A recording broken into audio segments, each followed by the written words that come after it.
Bonjour et bienvenue à Vie Nouvelle, cette exhortation qui nous aide à vivre la transformation de nos vies par Christ pour Christ.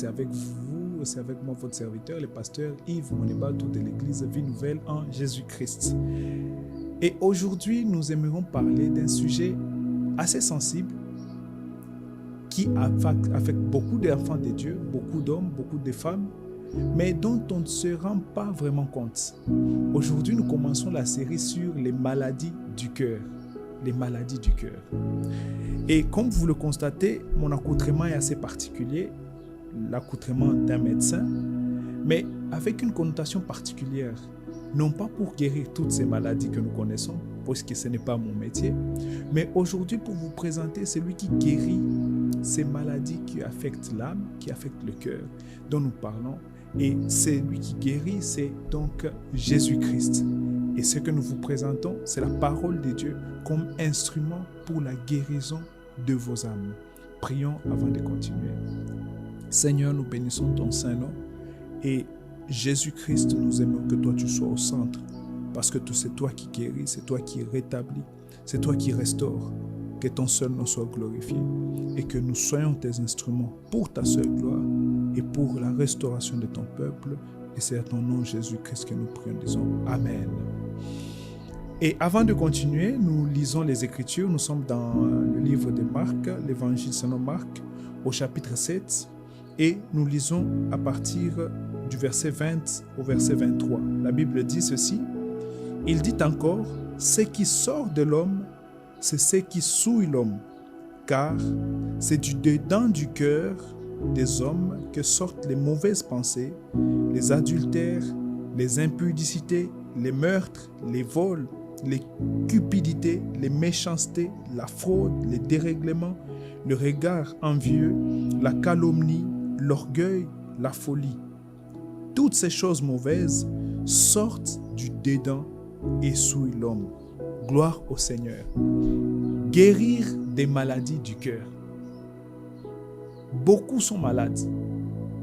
Beaucoup sont malades sans pour autant le savoir. Ils ont l'air en bonne santé, ils viennent à l'église, ils chantent, ils prient, ils font tout ce qu'ils peuvent faire.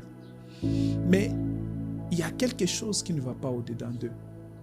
La Bible dit dans le livre des Proverbes, chapitre 4, verset 23, « Garde ton cœur plus que tout, car de lui viennent les sources de la vie. » Et aujourd'hui, nous aimerons parler, comme nous l'avions introduit, de ces maladies qui affectent beaucoup. Si on vous taxe d'orgueil aujourd'hui, si on vous taxait d'orgueil, si on vous appelait impudique aujourd'hui ou envieux, beaucoup s'irriteraient même, s'étonneraient même. Pourtant, ces maladies qui viennent de nos cœurs impactent notre vie au quotidien. Beaucoup sont allés même jusqu'à développer des maladies psychosomatiques. Sont allés même jusqu'à développer des maux d'estomac, des maux de tête. Ils sont devenus hypertendus. Pourquoi? Parce qu'il y a d'autres maladies qui impactent, qui affectent leurs âmes. Et ces maladies-là ne peuvent pas être guéries par la médecine moderne, par la médecine traditionnelle. Mais il y a un qui guérit ces maladies, c'est Jésus-Christ. Et le passage que nous venons de lire ici, une fois Jésus se retrouve avec les pharisiens et tout d'un coup, les pharisiens voient ses disciples qui mangent sans se laver les mains. Et ils fustigent cela, ils disent au maître, pourquoi tes disciples se permettent-ils de manger sans se laver les mains? Jésus, plus tard avec ses disciples, il fustige et dit que ce n'est pas ce qui entre qui souille l'homme, mais c'est ce qui sort de lui qui le souille. Et aujourd'hui, nous aimerons parler au-delà des apparences, de ces choses, de ces aspects qui nous souillent, qui impactent nos vies, mais qui sont peut-être des fois, ou la plupart des fois, qui ne sont pas visibles, mais dont les fruits parlent d'eux-mêmes. Et Jésus dit que c'est ce qui vient de nos cœurs. Nos églises sont détruites aujourd'hui à cause de ces maladies du cœur. Quelles sont ces maladies donc que Jésus cite? Il parle des mauvaises pensées, des adultères, des impudicités, des meurtres, des vols, de l'orgueil, des calomnies, de la fraude, des cupidités qui tuent non seulement nos églises, mais tuent aussi le monde en général, qui divisent des familles, qui détruisent des mariages. Ces choses sont réelles. Et ma prière aujourd'hui est que le Seigneur vous guérisse de ces choses. Que le Seigneur, que dis-je, que le Seigneur nous guérisse, qu'il guérisse nos cœurs afin que nous vivions à mieux. Mais pour être guéri, la première des choses, c'est d'identifier sa maladie. C'est de reconnaître qu'on est malade. C'est de reconnaître que quelque chose ne va pas en nous. C'est de reconnaître qu'on est orgueilleux, de reconnaître qu'on est envieux, de reconnaître qu'on est calomniateur, de reconnaître ces mauvaises pensées qui nous souillent. Et tiens, il y a un exemple qui m'a fait beaucoup réfléchir. Une fois, la femme d'un serviteur, en marchant avec son mari, s'est rendue compte en fait que son mari avait les regards partout. Et son mari de se plaindre et de dire « Mais comment les femmes s'habillent-elles mal comme ça ?» Et la femme qui lui a retourné la question dit « Mais comment toute ton attention n'est que sur leur façon de s'habiller? Peut-être qu'il y a quelque chose qui ne va pas en toi. » Et le mari a longuement réfléchi et plus tard il a dit à sa femme « En fait, j'ai une sorte de convoitise qui est en moi. C'est pourquoi j'ai mes yeux tout autour. » Bien-aimés dans le Seigneur, ces choses-là, avec l'apparence d'une certaine rigueur, cette apparence de cette certaine rigueur peut cacher une maladie cachée. Et cet homme a reconnu devant son épouse qu'il y avait cette convoitise en lui qu'il ne savait pas maîtriser. Et beaucoup, comme nous l'avons dit, bien-aimés, sont malades. Et l'objectif de cet enseignement, c'est pour que Jésus-Christ vous guérisse. Beaucoup souffrent de la cupidité. Vous aimez l'argent comme aucune autre chose au monde. Vous êtes là, vous servez. Mais devant l'argent, vous cédez facilement. Vous êtes prêt à tout faire pour le lucre. Vous êtes prêt à tout faire, à tout sacrifier juste pour l'argent. Bien-aimés, cet enseignement, c'est aussi pour vous. Cet enseignement, c'est aussi pour vous où Jésus dit que c'est du cœur que viennent les adultères. Notez que Jésus ne parle pas d'abord de l'acte en soi, mais Jésus parle de la racine elle-même qui émane du cœur. Jésus dit, c'est du cœur que viennent les mauvaises pensées. C'est du cœur étonnant, c'est que Dieu le Maître. C'est du cœur que vient la méchanceté. C'est du cœur que viennent les adultères.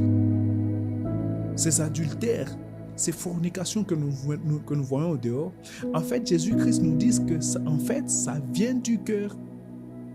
Et s'il faut guérir des adultères, il faut d'abord guérir le cœur.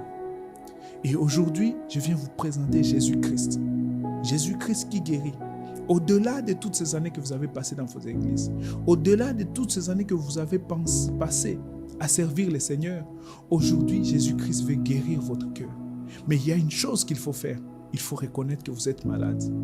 Et en suivant cet enseignement, la première attitude, c'est de venir auprès du Maître et de dire, Seigneur, je suis malade de cette masturbation. Je suis malade, Seigneur, de cette cupidité. Je suis malade, Seigneur, de cet orgueil. Combien d'orgueil n'avons-nous pas dans nos églises? Je me rappelle une fois, je suis allé dans une des banques et j'ai dit à celui qui me recevait, je lui ai fait un compliment, je lui ai dit, vous êtes bien habillé, quelle jolie chemise, quelle jolie chemise. Et c'est sa réponse qui a révélé ce qu'il était. Et il me répond, ça c'est la moindre de mes chemises. J'ai vite compris qu'il y avait de l'orgueil en lui. Beaucoup sont orgueilleux.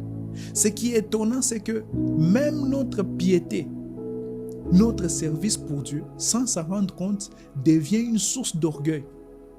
Dans Luc chapitre 18, Jésus parle du publicain, du pharisien.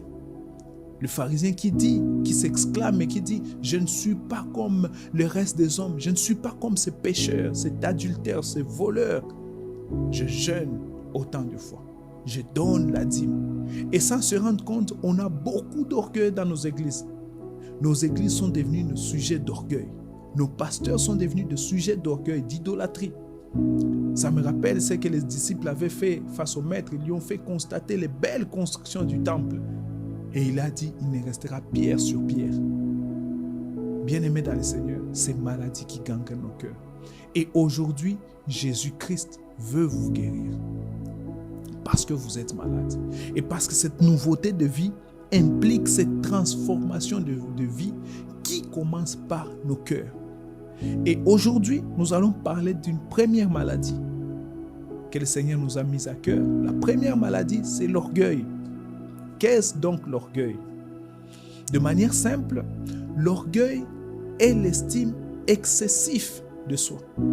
L'orgueil est une trop haute opinion de ce que nous sommes, de ce que nous avons, de ce que nous disons, de nos capacités. Quelqu'un qui est orgueilleux pense de lui-même au-delà de la limite. Il se surestime. Il se voit au-dessus de tous. Il se voit le meilleur de tous. Il a une trop haute opinion de lui-même. Et cette maladie, beaucoup ont du mal ou auraient du mal à reconnaître qu'ils sont orgueilleux. Pourtant, leurs faits et gestes démontrent à suffisance qu'ils sont orgueilleux. Cette trop forte opinion de vous-même. Et Jésus dit que c'est du cœur que viennent toutes ces choses. C'est du cœur que vient l'orgueil. C'est trop haute opinion que vous avez de vous-même. Qui a plusieurs sources. Ça peut être de vos richesses. La richesse qui produit l'orgueil en vous. Votre connaissance. Vous êtes très intelligent. Vous êtes si sage. Vous êtes si zélé même pour l'éternel. Vous avez des capacités intellectuelles extraordinaires. Et sans vous en rendre compte, ça fait monter en vous de l'orgueil. Vous prêchez tellement bien. Vous êtes très sûr de vous-même. Je connais un collègue qui est tellement fier de lui qu'il est capable de taire d'autres personnes quand ils veulent parler. Parce qu'il est sûr de ce qu'il est. Il est sûr de ses capacités. Et bien aimé, laissez-moi établir un principe d'équilibre maintenant pour vous dire que être conscient de ses capacités, là n'est pas le problème. Mais le problème, bien aimé, c'est cette haute opinion que nous avons. C'est ces résultats que cela produit au-delà de ce que le Seigneur veut. La Bible nous dit que Dieu résiste aux orgueilleux, mais il fait grâce aux humbles. Et vous allez remarquer, bien aimé, que l'orgueil, que toutes ces maladies dont nous avons parlé, viennent comme un paquet. Vous allez remarquer que l'orgueil marche de pair avec l'arrogance. Les orgueilleux sont facilement arrogants. Les orgueilleux sont facilement jaloux. Ils ont la jalousie avec eux. Les orgueilleux ont toutes ces choses avec eux. Ils sont envieux. Pourquoi? Ils doivent se maintenir. Ils ont cette forte opinion d'eux-mêmes. Ils ont cette manière de penser d'eux-mêmes au-delà de l'ordinaire. Et ça me rappelle une fois, nous avions été invités, mes beaux-parents nous ont invités, mon épouse et moi, donc ils avaient été invités et ils nous ont aussi partagé l'invitation. Et nous sommes allés à cette fête de mariage. Et en arrivant à cette fête de mariage, curieusement, ce jour-là, j'entre avec mon épouse et on nous met juste derrière. Et ce jour-là, on m'a mis derrière une colonne, donc je n'avais même pas la capacité de voir les mariés. Et cela m'a tellement irrité qu'à un moment, j'ai dit même à mon épouse, j'étais sur le point de dire, mais comment on nous a donné, j'ai même dit à mon épouse, comment on nous a donné cette place? Ils ne savent pas qui. J'étais sur le point de dire, ils ne savent pas qui je suis, jusqu'au point où le Seigneur m'a parlé directement, il m'a dit, tu es qui? Qui penses-tu être? Qui crois-tu être? Et directement, je me suis repenti devant le Seigneur et devant mon épouse, j'ai dit, chérie, je crois que là, l'orgueil est arrivé à son comble. Qui penses-tu être? Qui pensez-vous être? Vous avez une trop forte opinion de vous-même. Vous méprisez facilement les gens autour de vous. Tellement que vous vous surestimez. Et là, j'avais l'impression, je me suis dit, non, mais Seigneur, comment j'en suis arrivé là? Si nous ne faisons pas attention à nos cœurs bien-aimés, c'est là que nous finirons. Et la Bible dit, avant la chute, le cœur de l'homme s'élève. Et beaucoup sont orgueilleux. Beaucoup ont cette forte opinion d'eux-mêmes. Beaucoup se surestiment par rapport à leur connaissance. Vous avez ce grand château que vous avez construit autour de votre personne. Et l'orgueilleux va au-delà. L'orgueilleux que nous sommes, l'orgueilleux que vous êtes, s'imagine beaucoup de choses et ça en va jusqu'à négliger les autres. La Bible nous parle d'un des conseillers de David, Achitophel. Et la Bible dit qu'au temps d'Achitophel, les conseils qu'Achitophel donnait étaient comme venant de Dieu. Et il y a eu la rébellion d'Absalom. Et une fois, Achitophel a donné conseil à Absalom et quelqu'un d'autre a donné le conseil. Et Achitophel, voyant que son conseil n'avait pas été suivi, Achitophel est allé se pendre. Jusqu'où pouvez-vous aller avec l'orgueil que vous avez? Jusqu'où pouvez-vous aller si votre opinion n'est pas prise en considération? Voilà même les signes que vous êtes orgueilleux. Vous aimez toujours que votre avis soit considéré. Bien-aimés, laissez-moi vous dire que votre avis ne sera pas toujours considéré. Vous ne serez pas toujours les meilleurs, bien-aimés. Il y aura des fois mieux que vous. Il y aura des fois des gens qui feront mieux que ce que vous faites, bien-aimés. Alors il est temps, bien-aimés, de revêtir des sentiments d'humilité. Achitophel, il est prêt à se suicider, à mettre fin à sa vie juste parce que son point de vue n'a pas été considéré. Jusqu'où pouvez-vous aller avec cet orgueil que vous avez? La Bible nous parle de Naaman. Naaman à qui on demande, va juste te plonger dans les eaux du Jourdain et tu guériras de ta lèpre. Naaman déjà lépreux. Mais il trouve cela dégradant d'aller se plonger dans les eaux du Jourdain. La Bible nous parle d'Aman, à qui le roi pose la question, que pouvons-nous faire à celui que le roi veut honorer? Aman dit, qui d'autre que moi? Voilà l'orgueil. Qui d'autre que moi? Quel autre chantre à l'église le pasteur peut-il désigner si ce n'est moi? Quel autre prédicateur y a-t-il dans cette église si ce n'est moi? L'orgueil. Et Aman était surpris de savoir qu'il y avait un Mardoché. Bien-aimé, laissez-moi vous choquer tout en vous vaccinant aujourd'hui, en vous disant que là où vous vous surestimez, il y a mieux que vous autour de vous. J'ai aimé ce qu'un homme de Dieu a dit. Pendant que le grand Jean-Baptiste est en train de prêcher la repentance, il y a quelque part dans la foule, il y a Jésus, plus grand que Jean-Baptiste, plus grand que celui qui faisait la une des journaux à l'époque. Soyons humbles, bien-aimés. Qui d'autre que moi? Quel sentiment! Et il est étonnant de fois que nous émettons même des avis pleins d'orgueil. À mon humble avis, plein d'orgueil. Qu'est-ce qui est derrière ce que vous dites? Qu'est-ce qui est derrière vos paroles? Qui d'autre que moi? Bien-aimés, ne soyez pas comme Élie le prophète qui dit, on a tué tous tes prophètes et je suis resté le seul. Bien-aimés, vous n'êtes pas resté le seul. Revêtez-vous des sentiments humbles. Dieu dit à Élie, tu n'es pas resté le seul, Élie. Ne sois pas orgueilleux. Je me suis réservé 7000 autres qui n'ont pas fléchi devant Baal. Gloire au Seigneur. Beaucoup d'enfants de Dieu vivent dans l'orgueil. L'orgueil d'une belle église.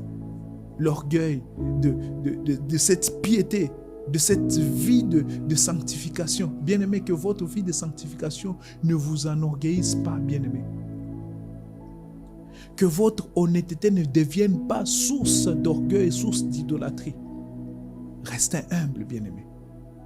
J'aimerais vous dire, bien-aimé, que votre vie de mariage, votre couple épanoui ne fait pas de vous le standard du mariage. Il y a mieux que vous, bien-aimé.